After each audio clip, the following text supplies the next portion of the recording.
fibromialgia, vamos a ver que sí tiene algunos datos que nos pueden hacer sospechar de algunas otras enfermedades.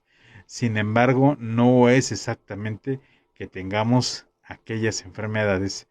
Tampoco existe un estudio específico para hacer un diagnóstico de la fibromialgia. La fibromialgia, nosotros decimos que es el diagnóstico se hace clínico, es decir, revisando al paciente, interrogando al paciente y con una serie de estudios que ya se han realizado previamente, una serie de pasos por algunos médicos, algunos especialistas, donde de alguna manera a lo mejor no se han dado los datos suficientes como para poder decir, es una fibromialgia. Pero también vamos a hablar precisamente de que el nombre como tal de fibromialgia, pues es un término que está saliendo, que ya no es tan actual, sino es el síndrome de sensibilización central. Y este síndrome, esta enfermedad propia, ya vamos a poder entender un poquito más. Vamos a poder entender que por qué nos dan las molestias, por qué no vemos algunas manifestaciones, por qué está relacionado a veces con la conducta y también por qué está relacionado con los antecedentes heredofamiliares y que puede ser esto por una condición genética. Bueno, pues la tercera edad conlleva a un estado de salud más delicado, a esta etapa de la vida donde uno es más vulnerable y que tenemos ciertos riesgos de una serie de enfermedades de las cuales el adulto mayor este, va a estar o vamos a estar en un futuro eh, más sensible. Es decir, hemos hablado en este programa que con el tiempo nosotros, nuestra capacidad de reacción ante algunas enfermedades cada vez va a disminuir y ya no va a ser tan rápida, tan severa, va a ir bajando. Y nuestra respuesta metabólica ya no va a ser con esa intensidad y esa rapidez, sino va a ir disminuyendo. Ahora, en todo momento de nuestra vida, hay enfermedades donde propiamente por esa parte que nosotros ya somos muy más vulnerables, pues va a poder llegar a ser más estragos. Entonces, dentro de esas 10 enfermedades que nosotros tenemos, dentro de los adultos mayores que nos van a poder hacer más estragos precisamente por esa vulnerabilidad que ya tenemos por la edad, va a estar estas 10. Va a ser uno, el Alzheimer, otra, el ictus, de lo que ya habíamos hablado, el infarto, las artrosis o las artritis, la enfermedad de hipertensión, Parkinson, problemas auditivos o visuales como las cataratas, ruptura de huesos, osteoporosis, fibromialgia en los adultos mayores y casi por último, más bien por último, la depresión en los ancianos. Pero ¿por qué los mayores sufren más enfermedades? Bueno, con el paso de los años, el metabolismo y la respuesta del cuerpo, pues ya no es la misma, no es igual como antes. Eh, Tanto los músculos, la piel, los huesos, el sistema cognitivo, y se llegan a perder una resistencia y una fuerza de todos estos. Y esto va a provocar que estemos con una insuficiencia para también afrontar el desgaste ya de estos órganos.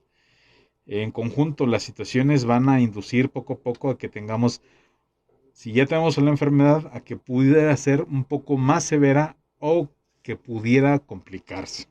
Como ya lo hemos mencionado aquí, muchas de las veces, cuando tenemos ya una enfermedad con la edad, se nos puede llegar a complicar, ¿no? Se nos puede llegar a modificar mucho más.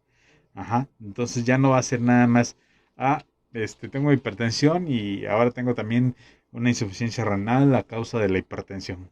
Entonces todo ese tipo de cosas vamos a tener que irlas afrontando lentamente. Pero si nosotros cuidamos muy bien nuestros niveles de azúcar, nuestra hipertensión, la toma de nuestros medicamentos en tiempo y forma, entonces vamos a darnos cuenta que perfectamente las complicaciones las vamos a limitar. Y va a ser muy evidente porque también nuestra respuesta ante alguna otra agresión pues nos va a hacer más lento, entonces tenemos que cuidarnos. Si de por sí ya nuestro cuerpo cansado y si todavía no lo ejercitamos, no le hacemos algo para que esté un poco más sano, pues entonces estas enfermedades van a ir avanzando. Bueno, las fibromialgias es una enfermedad crónica que puede afectar a cualquier persona, sin importar el género y la edad. Sin embargo, se puede empezar a presentar los primeros síntomas a partir de los 20 años y tiene una mayor predisposición por las mujeres. Por lo tanto, también pueden sufrir personas mayores y jóvenes. Las características es un extremo cansancio, una dolencia muscular, trastornos del sueño, pies inquietos, dolores fuertes de cabeza y no hay un diagnóstico claro al principio de los síntomas, porque si vemos, estos síntomas son no muy específicos.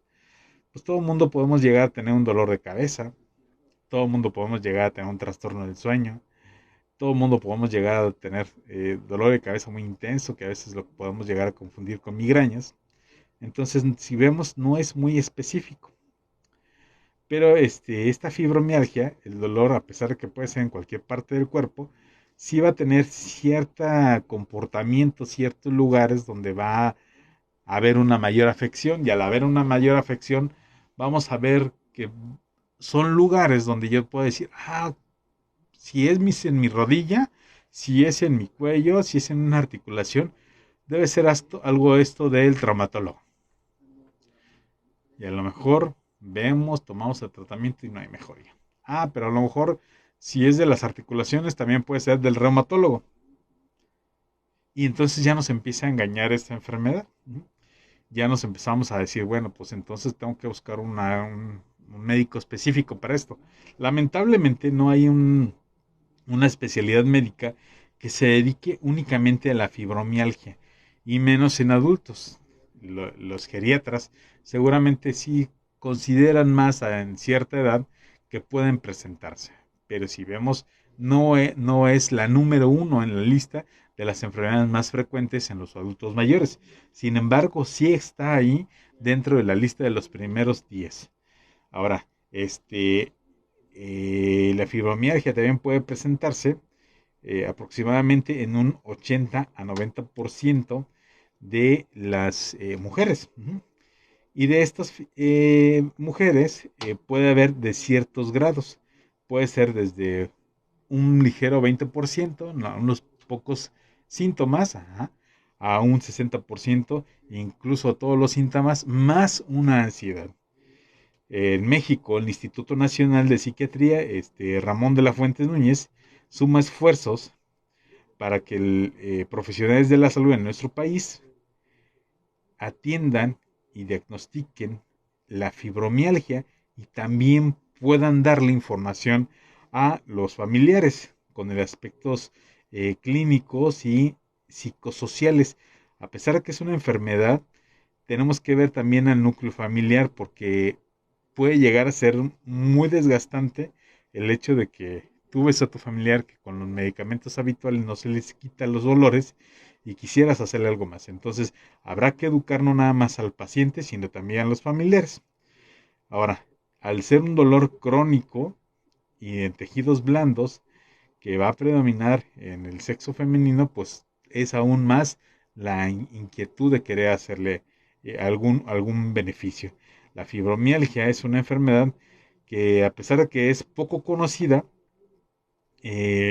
nos va a llegar también nos puede llevar también a una fatiga crónica, un cansancio extremo, que tengamos problemas de alergia, colon irritable, problemas de la concentración, trastornos mentales.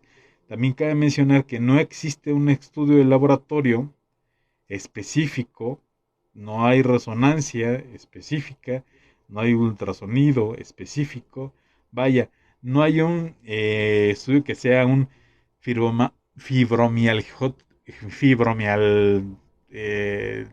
trómetro, ¿no? No hay un estudio específico o un aparato específico que me diga qué tantos niveles de fibromialgia tiene uno o la persona.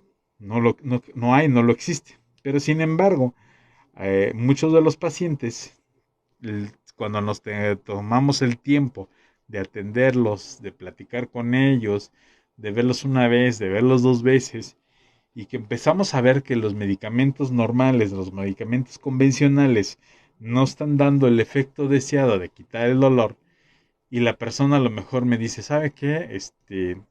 Pues me quita un dolor un ratito, pero otra vez vuelve. Pero no tengo las rodillas inflamadas, no traigo el cuello inflamado, no lo traigo dolorido, nada más ese dolor constante, constante, constante. Y nosotros le decimos, bueno, y en las mañanas, no, en las mañanas ando bien, ando tranquilo, como si nada, y en las tardes sí ya un poco de molestia. Ah, caray, bueno, pues parece ser que tiene un problema reumático, ¿no? Y le hacemos los estudios y no tiene nada, ¿no? O al revés, el dolor es constante, día y noche, ahí está, y no mejora. Y sin embargo, no hay un estudio que diga, bueno, pues si traes dolor ahí en el cuello, pues puede ser esto, ¿no? No existe el estudio específico para esto. Sin embargo, vamos a tener que ir recabando todos los datos, todos los datos, todos los datos y hacerle preguntas precisamente relacionadas con sus familiares. Si en alguno de sus familiares llegó a tener o ha tenido precisamente esos dolores, algo muy parecido que precisamente le cause ese trastorno y que su papá, su mamá, su abuelito, deben ser familiares directos. Esos familiares directos precisamente son los que nos van a dar más allá, no un diagnóstico, pero sí una sospecha diagnóstica precisamente para ver esto. Ahora, algunos factores, sí existen algunos factores, como el genético que ya estamos hablando, el psicológico, los estilos de vida, la falta de autocuidado y entre otros. Ahora, también tenemos que mencionar que esto no hay una cura, hay un control de los síntomas y hay una serie de muchos estudios que ya tratan de ver qué medicamento es el más adecuado.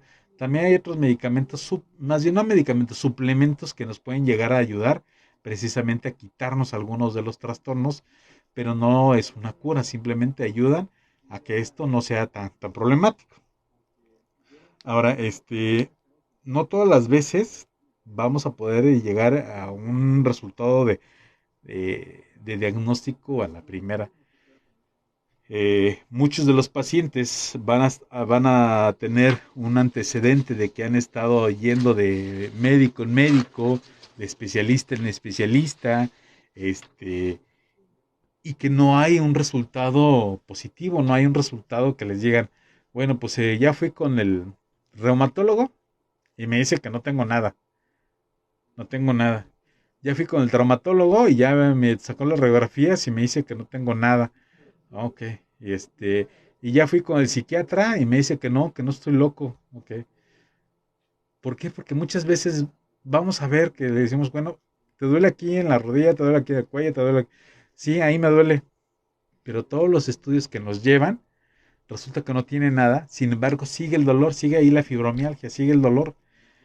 Entonces lo que nos queda es empezar a ver pues otras cuestiones neurológicas. Y a lo mejor puede decir alguien, como alguna vez me pasó con un paciente, que ya hasta lo querían mandar al psiquiatra, porque le decían, es que tú no tienes dolor, no tienes dolor, no tienes dolor, no tienes dolor. Entonces lo tuyo es psicológico. Esta enfermedad no es psicológica, no es psicológica, simplemente es ir descartando los otros factores, todas las causas del dolor, y cuando hemos eliminado todas las causas de dolor habituales, las de todos los días, entonces tenemos que empezar a buscar ahora sí las enfermedades que son más raras, que son menos comunes. Por eso el paciente puede llegar a tardar hasta por lo menos 2 años en ser diagnosticados. Y es un batallar tanto de los familiares, porque dicen, bueno, ya gasté tanto en tal doctor y ya gasté tanto en tal otro doctor y no me da resultados. Y sigo con dolor, me quita el dolor un ratito y luego regreso otra vez. Y ya voy con otro. Y ya voy con otro. Y ya me hicieron tomografía, ya me hicieron resonancia. Me dicen que no tengo nada en la rodilla, no tengo nada en el cuello, no tengo nada en las articulaciones. Tengo esa sensación de hormigueo, tengo el dolor constante. Ajá. Y no veo mejoría. Entonces, vamos a recordar de lo que yo les había dicho, que es un síndrome de sensibilidad central. Entonces, al ser un síndrome de sensibilidad central, esto quiere decir que hay una parte en el cerebro, el tálamo, esa parte le está diciendo a tu cerebro, te está diciendo, aquí hay dolor, aquí duele, la rodilla duele, el pie duele, el cuello duele. Y cuando nosotros te revisamos y empezamos a explorarte, vemos que no hay ninguna deformidad, no hay aumento de la temperatura local, el dolor, hay que ser un poquito precisos en cuanto al dolor, hay que tratar de ejercer una presión pulgar de 4 kilos, por eso hay que explorar al paciente, hay que hacer presión precisamente en esos lugares de 4 kilos para ver si hay dolor o no hay dolor, para empezar a hacer diagnóstico. Si no lo hacemos, si no tocamos al paciente, si no lo revisamos, si no hacemos que camine, si no hacemos que levante el brazo, la pierna, la rodilla, que la mueva, con peso, sin peso, no vamos a darnos cuenta. Porque el cerebro te está mandando la señal, ¿sabes qué? Te duele la rodilla, y te duele la rodilla, y te duele la rodilla, te duele el cuello, te duele el cuello, te duele el cuello. Y a lo mejor decimos, te duele el cuello, pues es por tensión. Te duele la rodilla, pues has de tener un problema de ligamentos, una contractura muscular y te voy a dar tu analgésico y tu relajante muscular. Pero no mejoras. Mejoras unos días, mejoras un ratito y regresas otra vez. ¿Por qué? Porque el dolor local ahí no se está originando, no tienes una lesión. Vamos a poner un ejemplo. Si yo te pongo una astilla, una aguja, ahí te la dejo, te va a estar provocando dolor.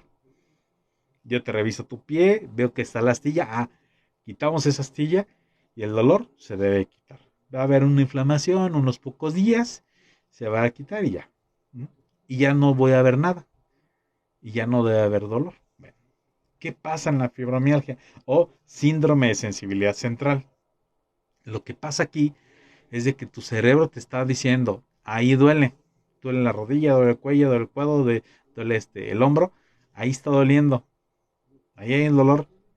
Revisamos, no hay ninguna astilla, no hay ninguna aguja, no hay inflamación, no está roja la piel, no está caliente la piel. Entonces decimos, caray, pues no hay nada. Y empezamos a revisar, pues veo los músculos, no están tensos, no hay contractura, le hago una presión profunda y empiezo a tratar de estirar el hueso y no siento esos brinquitos de la contractura muscular. Digo, pues esto tampoco es contractura muscular. Entonces hay que empezar a sospechar de una fibrosis muscular o síndrome de sensibilidad central. Bueno, a pesar que es un síndrome de sensibilidad central y me lo está diciendo propiamente el cerebro, también puede haber otros síntomas y vamos a ir mencionándolos precisamente para que ustedes si tienen ahí papel y lápiz o traten de acordarse o ya saben que esto va a quedar grabado y después lo pueden volver a checar. Vamos a decirles la lista de cuáles son los síntomas más frecuentes precisamente que nos pueden llevar a un síndrome de sensibilidad central. Pues vamos a empezar con los que son eh, más significativos, ¿no? Puede haber síndrome de vejiga irritable. ¿Qué quiere decir esto? Que la persona no tiene una infección de vías urinarias, pero sin embargo está yendo frecuentemente a orinar. A veces dicen, es que tiene mal de orín. Y le preguntamos al familiar, le preguntamos al paciente, y dice, pues es que no me arde, no me duele. Ok, te vamos a dar un antibiótico y te vamos a dar una solicitud de laboratorio para ver qué tipo de bacteria hay. Y resulta que no hay bacterias. Okay. Pero es nada más un síntoma.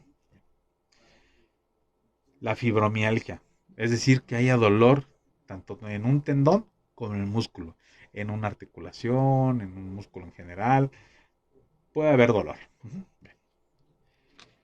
Síndrome de fatiga crónica. Las personas se sienten cansadas, incluso llegan a decir ahí en la consulta, oiga doctor, dame unas vitaminas muy buenas porque me siento fatal, me siento muy cansado, deme algo, ok. Y ya a lo mejor ellos hasta se han inyectado algo más, bueno, no hay problema. Pero ya les damos algún suplemento. Entonces ya empezamos a tener datos que, bueno, pues por aquí, ¿no? Entonces, ahí ya empezamos a hacer un poquito más de sospecha, ¿no? Está muy cansado y crónicamente, ¿no? Bueno, entonces llevamos 3 síntomas. Ahora un cuarto. Síndrome de intestino irritable y que puede desarrollarse más en las mujeres, puede llegar a tener inflamación también. Entonces puede llegar a ser mucho más. Aquí va a haber una diferencia en cuanto a hombres y mujeres. Si por alguna razón eh, los pacientes, las personas que llegan a tener síndrome de sensibilidad central, son mujeres y se llegan a embarazar, esas mujeres embarazadas, sus síntomas van a disminuir y va a parecer que durante el embarazo, por cuestiones de las hormonas, de los cambios hormonales, ¡pac!, desaparecen los síntomas. Y dice, pues ya lo que tenía ya se me quitó, ya ando muy bien, estoy perfecta y ahora sí. Pero ¿qué pasa de posparto? Ya después de que tienen a su bebé, regresan los síntomas. Y con eso, si tenían un trastorno de intestino irritable, vuelven a regresar a su trastorno de intestino irritable. También va a haber síndrome de dolor miofacial, es decir, que nos puede llegar a doler la gesticulación en la cara. Ay, cada vez que sonrío, cada vez que hago cierta mueca con la cara, me molesta, me duele nada más cuando lo hago.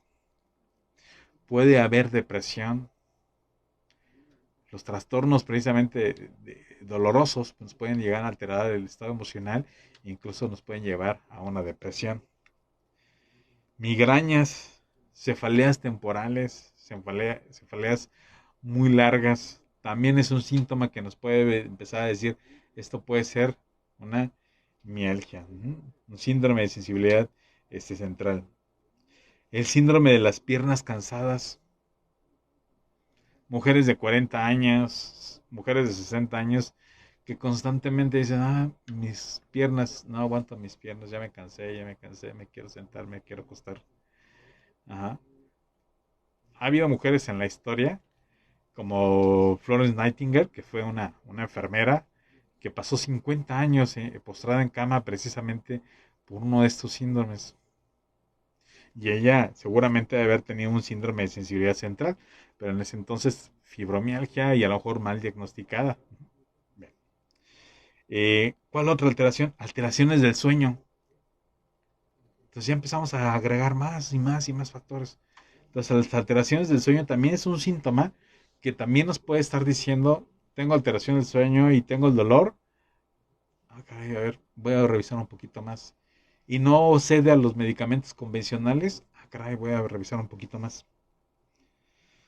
Síndrome de sensibilidad química, es decir, que a lo mejor yo tengo una alergia, ajá, y que ahora se me desarrolla un poco más, ahora me da más fuerte.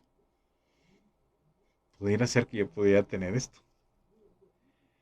Obviamente la dismenorrea, ajá, el dolor en la menstruación, el dolor, alteraciones en la regla, estrés postraumático. Mientras revisaba este tema, eh, la Secretaría de Salud no lo menciona, pero hay otras entidades en España donde sí mencionan que el síndrome de sensibilidad central está relacionada también con abuso sexual. Yo pienso que puede ser más bien un estrés postraumático.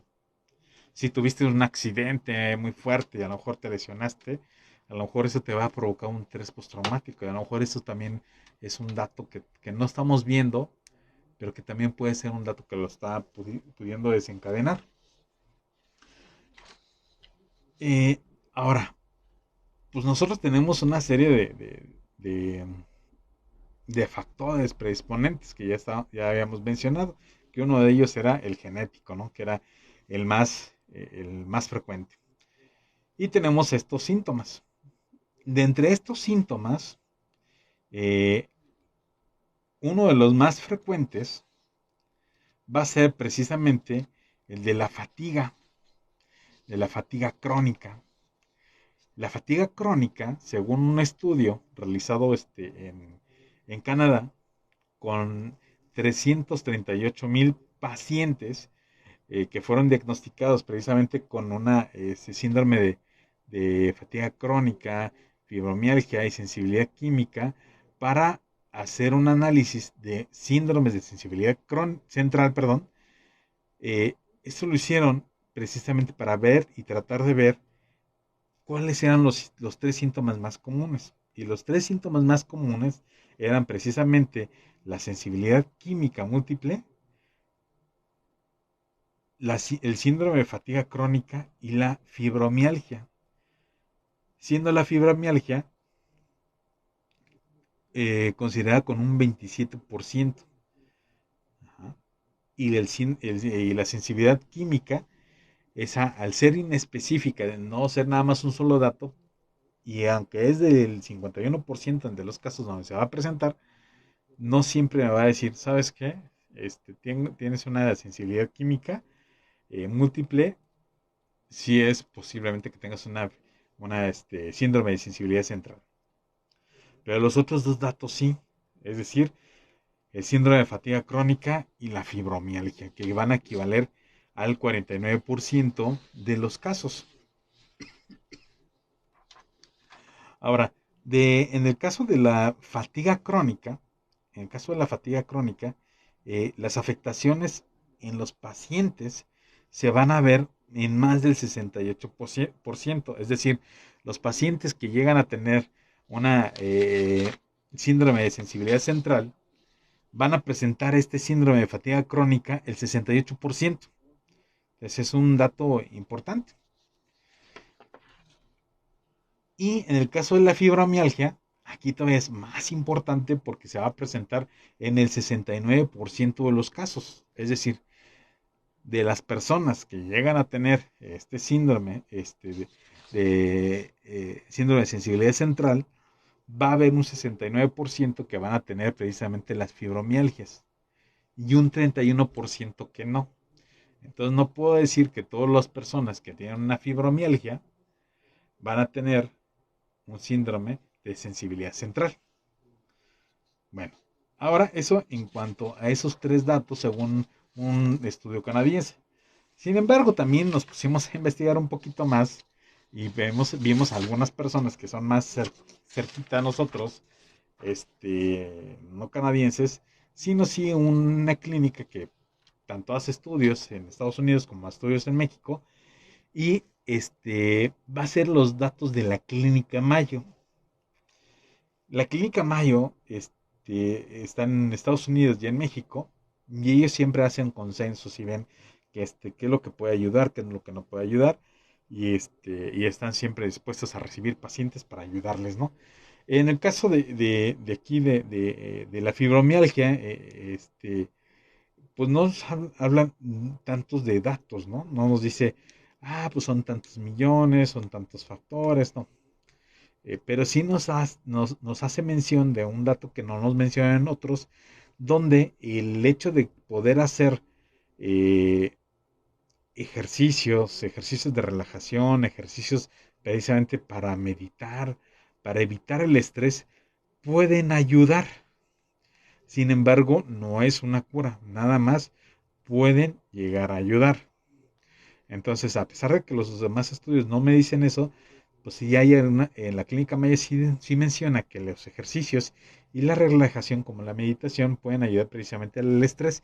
Y si ya estamos viendo que el estrés es uno de los factores que también nos pueden llegar a decir que tenemos una fibromialgia o un síndrome de sensibilidad central, entonces sí podemos empezar a sospechar. Ahora, espero que esto esté llegando a todos los que ustedes tienen ese familiar, ese abuelito, ese tío, ese hermano, que dice, híjole, es que ya me estoy tomando el tramadol. Y el tramadol es un primo hermano de la cocaína, de la codeína. Entonces, dice, híjole, pues ya estoy tomando medicamentos muy fuertes que ya casi casi son como droga, pero no me está ayudando en nada. Me ayuda un ratito, unos días, y después otra vez. Y le hablan al médico, doctor, ¿sabes qué? Que ya me estoy tomando el tramador, me estoy tomando el tramador con ketorolaco, y lo estoy combinando con paracetamol, y me quita un ratito y regresa. Y ya le hicimos estudios, y no es reumático, no es de traumatólogo. Entonces sí hay algunos estudios que podemos solicitar precisamente para empezar a buscar si es este síndrome. Entonces, normalmente tu médico, pues a lo mejor te va a decir, híjole, ese que es estrés. Entonces, a lo mejor tu médico dice, híjole, pues vamos a hacerte más estudios. Y a lo mejor sí hay un poquito de inflamación, ajá, en los estudios. Sin embargo, no son concluyentes. Entonces, a lo mejor tú le puedes ayudar a tu médico diciendo, ¿y no podrán hacer una fibromialgia? Y no podrá hacer un síndrome de sensibilidad central, porque va a ser muy diferente. Si nosotros ya entendemos, como ya lo estoy diciendo, que es un síndrome de hipersensibilidad central, quiere decir que tenemos que tratar parte en el cerebro y parte en el músculo. Porque si nuestro cuerpo, nuestro cerebro te está diciendo, duele aquí, duele la pierna, duele la rodilla, pero no tienes nada, entonces tenemos que empezar a sedar un poquito a nuestro cerebro y decirle, no nos está doliendo. Pero no tenemos un medicamento que sea un mensajero y que le diga al cerebro, ¿sabes qué? Estás mal, estás mandando una señal errónea. Pero sin embargo, hay estudios donde la combinación de algunos medicamentos, como medicamentos para la ansiedad, medicamentos para el dolor, medicamentos para la contractura muscular, han ayudado y siguen ayudando. Hay suplementos también están ayudando, como el uso de eh, complejo B, el uso de omega 3, de omega 9, de omega 12, que nos están ayudando, pero son suplementos, no es un tratamiento definitivo, pero son suplementos que nos van a ayudar precisamente a ir quitando esa hipersensibilidad. Algunos medicamentos que también se usan para otro tipo de trastornos neurológicos también se están utilizando con un efecto, con una mejoría de los pacientes significativa. Sin embargo, todos los estudios que estuvimos revisando antes de venir al programa no nos dicen que hay un estudio, que hay un medicamento que lo cure, lo controla. Lo controla, y al controlarlo, pues pueden llevar a un estilo de vida pues mejor, que nuestro paciente se sienta mejor, que pueda hacer sus actividades. Incluso hay un estudio aquí en México donde incita precisamente a los pacientes a que traten de recobrar su vida habitual o lo más posible, ajá, para al menos quitar un síntoma que sería a lo mejor la depresión. También hay una serie de estudios, una serie de tratamientos neurológicos que también están ayudando, eh, que es como el Gamma Knife. El Gamma Knife nos puede ayudar un poquito, pero desconozco yo la verdad qué tanto nos puede ayudar. Se mete a un paciente como un tipo tomógrafo, donde podemos estar incidiendo en una parte muy, muy específica del cerebro y podemos empezar a alterar un poquito. Sin embargo, no sé qué tan bueno sea, no sé qué tanto se ha avanzado en eso, pero sin embargo también hay una posibilidad. Y la posibilidad es ir un poquito adormeciendo esa parte de que nos está provocando el dolor, porque cuando hacemos un poquito más de diagnóstico y vimos que todos los estudios no dicen nada, pero hay un estudio en la resonancia magnética donde podemos meter, ya revisamos al paciente, ya vimos, no tienes inflamación, no tienes dolor, no tienes nada que te altere, te vamos a meter a la tomografía, a la resonancia, perdón, y vamos a ver qué nos dice tu cerebro y si hay un dato que nos diga, hay dolor. Y maravillosamente lo metemos a la resonancia, cambiamos los parámetros y vemos que nos dice, ¿sabes qué? Si hay dolor, el cerebro nos está mandando una señal que sí hay dolor, pero ¿qué crees? Que al revisar el cuerpo, antes de meterlo a la tomografía, a la resonancia, no encontramos ningún dato que nos diga, que nos revele que hay alguna lesión que me pueda provocar el dolor. Entonces ya tenemos un dato de gabinete en la resonancia que nos dice hay dolor, pero en el cuerpo no hay ninguna lesión. Entonces ahí sí podemos decir, híjole, pues entonces ahora vamos a poderle dar medicamentos para tener un poquito sedado, para tener un poquito con analgesia, pero también aquí cabe el comentario de que hay que tratar de cuidar los medicamentos que estamos tomando. Porque hay medicamentos que van a provocar que esto o surja o que se agrave. Medicamentos como algunos antibióticos que cuando los tomamos podemos hacer que nuestro tejido muscular se engrose más, se haga más duro, se haga menos flexible. Y al tomarlo, en lugar de estarnos ayudando, nos vamos perjudicando en otro lugar. Entonces siempre va a ser muy indispensable que cuando tú ya hayas sido diagnosticado o que tengas fibromialgia, le digas a tu médico, ¿sabe qué, doctor? También tengo este problema, tengo este trastorno, tengo un síndrome de sensibilidad central o tengo fibromialgia muscular. Él va a ver qué tipo de antibiótico te puede dar, porque algunos antibióticos y algunos medicamentos para la alergia te pueden provocar un poco más de dolor, una rigidez muscular, una rigidez en ese tendón, perdón, que te está provocando el dolor. Entonces, tú debes de empezar a enfocarte precisamente en ayudarle un poquito al médico para tratar de quitarte esas molestias. Déjenme ver si hay porque me descuidé un poquito de los mensajes, déjenme ver, porque ya vamos a terminar. Bueno, no, creo que no hay nada. Bien, bien.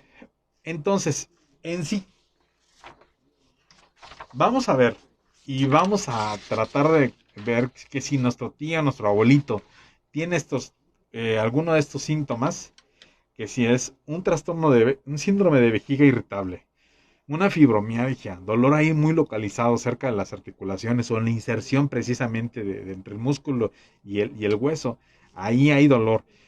Un síndrome de fatiga crónica, cansancio muy extremo, constante, eh, un síndrome de intestino irritable, síndrome de dolor miofacial o dolor en la cara, depresión, migraña, cefalea temporal, síndrome de las piernas cansadas o que tiemblen o que los pies tiemblen, alteraciones del sueño, síndrome de sensibilidad química, dismenorrea o tenemos el antecedente de un estrés postraumático y el antecedente de un familiar que tiene fibromialgia, entonces muy probablemente nosotros vamos a tenerlo o ya lo tenemos y no nos hemos dado cuenta y estamos tomando y tomando analgésicos para intentar minimizar el dolor. Entonces, yo espero que con esto sea bastante útiles para ustedes en casa y que estos datos les sirvan a lo mejor también a su médico que a lo mejor no ha pensado en este síndrome, porque esta definición de síndrome de sensibilidad central es reciente, no es muy viejo, bueno, entre comillas reciente, ¿no? Porque el término tiene poco más de un año, entonces a lo mejor médicos salen más de 20,000 artículos diarios, entonces es a veces muy difícil estar al día. Entonces a lo mejor tu médico de habitual, no lo ha considerado y a lo mejor es momento de que lo considere y que en lugar de que estén navegando de médico en médico en médico y médico, y ahora ya viste al neurólogo, ya viste al trauma, al reumatólogo, el geriatra, y nadie te ha hablado de a lo mejor de una fibromialgia o te la están tratando, pero a lo mejor no te la están tratando bien, a lo mejor es momento sí de volver a acudir al neurólogo y decirle, ¿sabe qué? Creo que tengo esto. O ir con tu médico y decirle, creo que tengo esto, y que ya te derive con todos los datos clínicos de una manera correcta para que el médico no empiece de cero, tu neurólogo no empiece de cero, que empiece ya más encauzado, que puede ser precisamente un síndrome de sensibilidad central. Bueno, de mi parte es todo. Yo espero que este programa sea muy de provecho para todos ustedes y que si ya tienen algo por ahí o que sospechaban algo, ya estén más encauzados y que ya ahora sí les pueda ayudar bastante y que vayan dirigiéndose a su médico y que si ustedes ya tienen curiosidad, pues que lo googleen y que aprendan un poquito más de esta enfermedad. De mi parte es todo, yo soy el doctor Oscar Ulises y nos escuchamos en 15 días.